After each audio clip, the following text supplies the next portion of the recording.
제시 원에이티입니다. 오늘은 얼마 전에 출시된 재민이의 따끈따끈한 신작, 바로 토이사 K7용 GBB 키트입니다.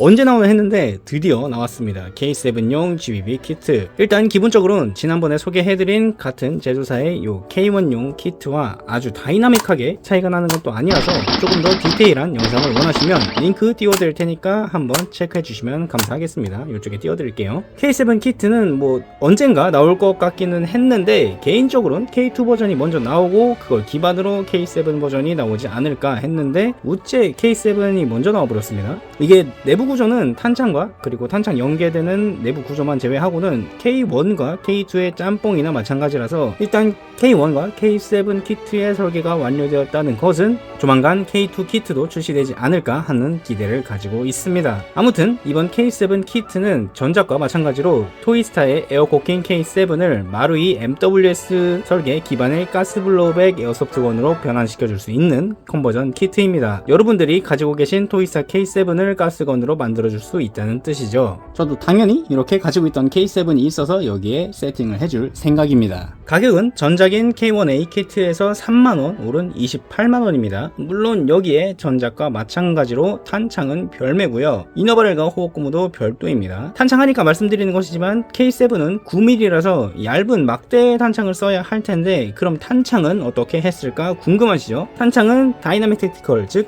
다이텍에서 나온 요 MWS 시스템 기반 PCC 카빈용 9mm 탄창을 사용합니다. 저는 마침 예전에 구매해 놓은 게 있어서 따로 구매하지는 않았는데 아무튼 요 탄창이 들어가고요. 요 탄창이 작동성은 둘째치고 가스샘 심하기로 정말 악명이 높은 탄창이란 말이죠. 그렇기 때문에 과연 그 부분은 어떻게 해결이 되었을지 한번 같이 알아보도록 하겠습니다. 그나저나 국내 업체인 STS도 K7의 출시를 예고한 상태인데 요 친구도 보니까 같은 다이텍 탄창을 따로 별도 구매해야 하는 것 같더라고요. 박스는 요렇습니다. 지난번에 출시된 K1과 비슷한 디자인이고요. 이런 식으로요. 앞에 있는 QR코드 찍으면 세팅 가이드가 올려져 있는 공식 블로그로 접속할 수 있는 것도 동일합니다. 그리고 지난번 K1 키트와 동일하게 대부분 3D 프린터로 출력된 출력물 컨버전 키트고요. 아무튼 그렇고 이렇게 정품 확인용 스티커도 볼 수 있고 측면엔 제조 일자가 찍혀 있습니다. 제 것 같은 경우에는 26년 5월 27일 생산분이고요. 열어보면 이렇게 부품들이 뭔가 많이 들어가 있는데 다 꺼내 보겠습니다. 전부 꺼내 보면 부품들은 이렇게 네 덩어리로 크게 볼 수가 있습니다. 먼저 하부 트리거 박스 유닛, 그리고 상부 볼트 캐리어 유닛, 매거진 어댑터도 이 안에 들어가 있고요. 호흡 챔버를 비롯한 각종 세부 부품류들이죠. 일단은 그렇습니다. 그러면 하부부터 한번 살펴보도록 할까요?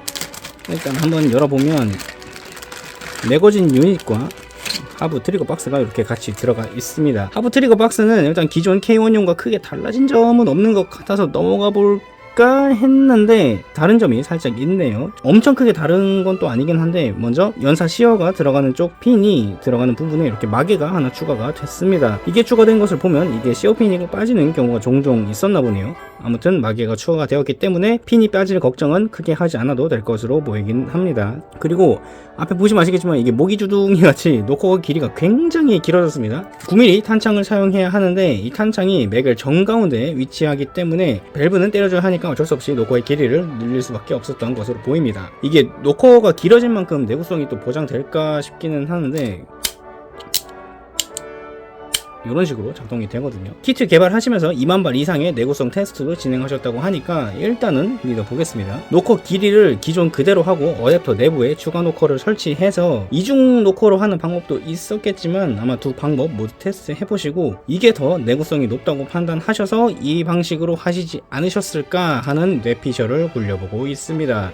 격발기구는 전작과 같이 3.4 빠진 안전 단발 연발입니다. 3.4가 되지 않는 게 살짝 아쉽기는 하죠. 뒤쪽에는 개봉하면 보증이 깨지기 때문에 그 개봉 유무를 판별하는 스티커도 그대로 붙어 있습니다. 다음은 상부 볼트 캐리어 유닛입니다. 이것도 크게 달라진 점은 없어요. 일단 볼트 캐리어 상단은 리콜 스프링 가이드가 단일 구조로 되어 있는 K7에 맞춰서 구멍이 2개에서 1개로 이렇게 변경이 되었습니다. 그리고 볼트 캐리어 디자인도 K7 9mm용 볼트 캐리어 디자인과 유사하게 변경이 되었고요.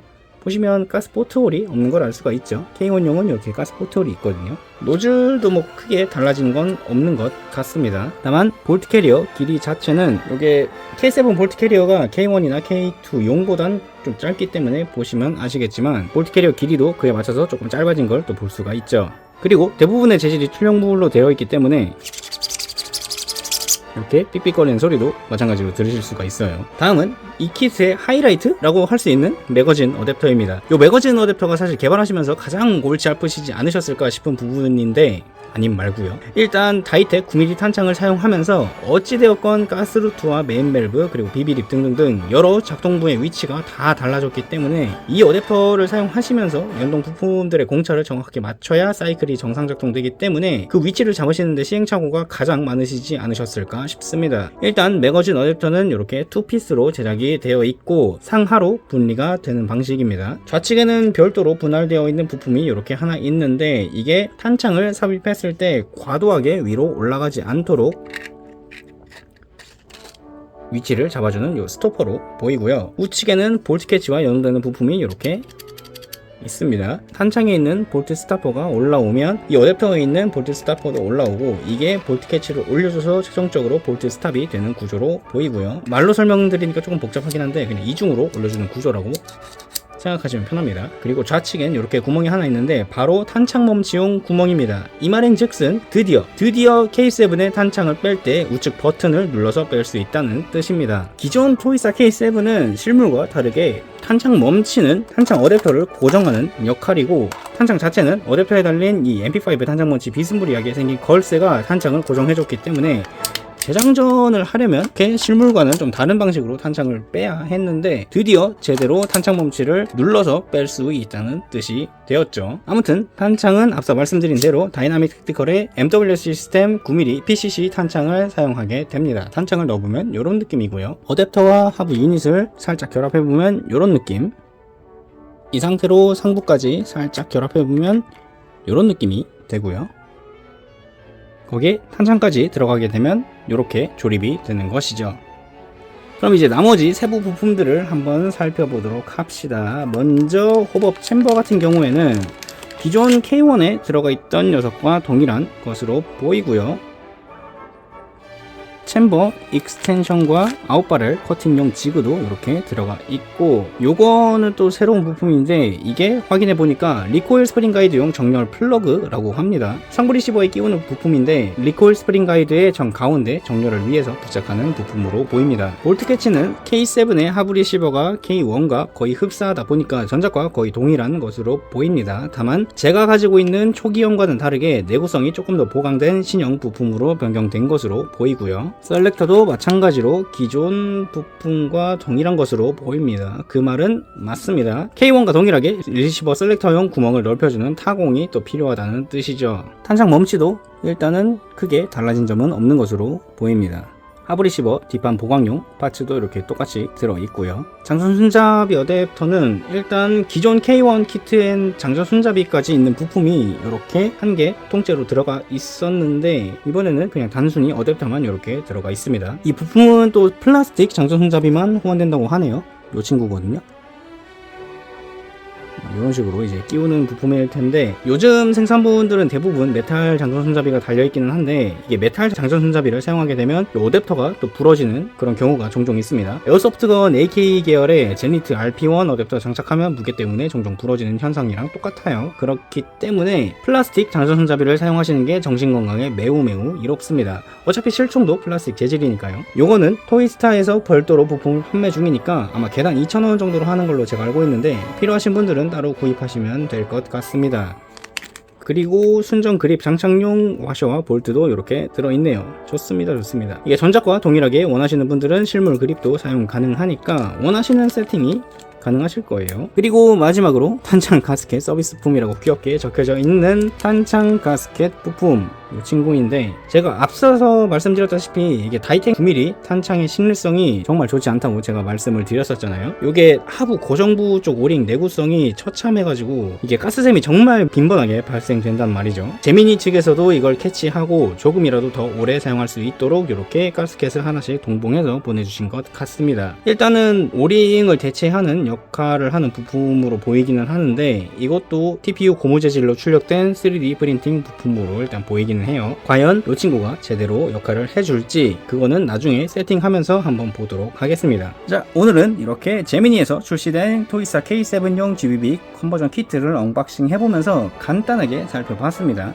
어떠신가요? 개인적으로는, 아니 뭐 이제는 제가 게러지 키트들을 정말 사랑한다고 말씀 안 드려도 되겠죠? 아무튼 개인적으로는 이렇게 계속 기존 제품들을 아예 다르게 만들어 버릴 수 있는 신박한 시도들이 계속 나오는 것 같아서 너무나 좋습니다. 가격대가 너무나 비싼 K 시리즈 GBB 시장에서는 아직까지는 그래도 그나마 정상적인 가격대를 보여주고 있는 키트기도 하고요. 물론 탄창을 별도로 구매해야 한다는 것과 어디까지나 컨버전 키트이기 때문에 호복고무나 이너바렐 같은 필수 부품들도 따로 구비해야 한다는 것이 살짝 아쉽기는 하지만요. 키트는 28만원, 토이스타 K7 본체는 약 14만원, 그리고 이너바렐과 호복고무는 대략 3에서 4만원 정도로 소요되실 거고, 다이텍 탄창 같은 경우에는 해외 배송비 제외하고 대략 한 $55쯤 해서 8만원 언저리로 잡으면 이게 50만원 초반대로 세팅할 수 있는 K7 GBB라는 것인데, 사실 비싸다면 비싸고 상대적으로 저렴하다면 저렴한 가격대입니다. 여기서 처음부터 이 키트로 K7 GBB를 빌드하시는 것을 목표로 잡으시고 처음부터 이거를 한 번에 다 구비하시려면 심리적으로 비싸다고 생각되실 수도 있을 것도 같기는 한데, 저는 살짝 다르게 접근해야 한다고 보는 게, 이전 K7 영상에서도 제가 설명드렸지만 이 키트는 어디까지나 토이스타 K 시리즈를 재탕, 3탕, 4탕, 사골국물을 마지막 한 방울까지 쪽쪽 다 뽑아내신 분들이 정말 마지막에 할 게 없어서 남는 부품들을 조합해서 한번 세팅해볼까? 라는 생각이 들 때를 위한 예능 세팅용 컨버전 키트라고 바라봐 주시는 게 옳다고 저는 그렇게 생각을 하고 있습니다. 그렇기 때문에 제가 앞에 말씀드린 부품들도 사실 이런 고인물 유저분들은 굳이 새로 다 구매하지 않아도 대부분 그냥 가지고 계신 부품 서랍이나 박스 안에 잠들고 있는 걸 그냥 대충 꺼내서 이식하기만 하면 되는 것이죠. 당장 저도 이너바렐이나 호복고무는 그냥 서랍에 굴러다니는 것들 쓰려고 생각 중이거든요. K7도 구매한 지 몇 년이 지난 이 친구를 베이스로 세팅해보려고 하는 것이고요. 다이텍 탄창은 구매하시긴 하셔야겠다. 이걸 누가 갖고 있겠어요? 때문에 K1 영상에서도 말씀드린 것이지만 각 잡고 제대로 된 GBB를 원하시는 분들은 아마 실망하실 수도 있으실 거예요. 하지만 남는 부품들을 조합해서 내 K7을 색다르게 만들어주고 싶다 하시는 고인물 유저분들께는 요만한 장난감이 또 없다는 얘기이기도 하죠. 일단은 뭐 이너바렐 썰고 셀렉터 홀 타공하고 하는 게 입문용으로 보기는 조금 힘든 것이긴 하니까요. 제가 이런 게러지 키트들을 너무나 좋아해서 이런 것만 보면 계속 정신 못 차리고 계속 구입하고 있기는 한데, 아무튼 여러분들은 제 영상이 얼마나 도움이 될지는 모르겠지만 아무튼 여러분들의 구입 판단에 조금이라도 도움 되셨으면 좋겠다는 생각으로 최대한 구입해서 영상을 올려보고 있습니다. 아마 K2용 키트 나오면 그것도 구입하지 않을까 싶기는 한데, 아니 근데 생각해보니까 K2용 나오면 상하 수압해서 K1.5도 만들 수 있다는 거 아닌가? 아무튼 언박싱 영상은 이 정도로 마치고 다음에 세팅하고 작동성도 한번 살펴보는 영상으로 다시 돌아오도록 하겠습니다. 아무튼 그렇습니다. 오늘 영상도 시청해주셔서 감사드리고 궁금하신 점 있으시면 댓글 부탁드리겠습니다. 저는 다음에 더 재미있는 제품 소개 영상으로 찾아뵙도록 하겠습니다. 제 다른 영상들도 체크해주시면 더욱 감사드릴 것 같습니다. 지금까지 오네이틴이었습니다. 또 비세냐.